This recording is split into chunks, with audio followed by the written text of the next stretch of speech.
Après la guerre de sécession, le colonel Jesse Driscoll, un magnat de l'élevage qui a bâti sa fortune en vendant du bœuf à l'armée confédérée, décida de construire un hôtel gigantesque, à Austin, dans le Texas.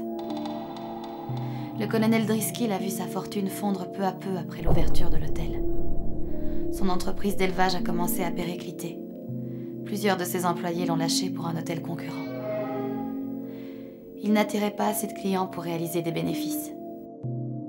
Finalement, d'après la légende, l'ancien homme d'affaires confédéré a perdu son hôtel au poker. Il est mort peu de temps après.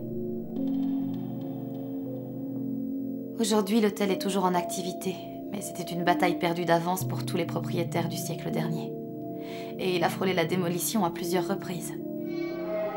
Il suscite toutefois beaucoup d'intérêt, parce que c'est un épicentre d'activité paranormale. Beaucoup le considèrent comme l'hôtel le plus hanté des États-Unis.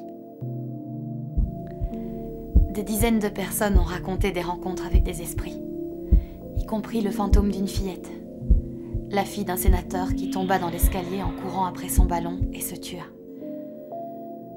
Tout le monde s'accorde à dire que le fantôme dominant, maître des lieux, est toujours le légendaire colonel Driscoll en personne, qui se promènerait fièrement dans l'hôtel de ses rêves.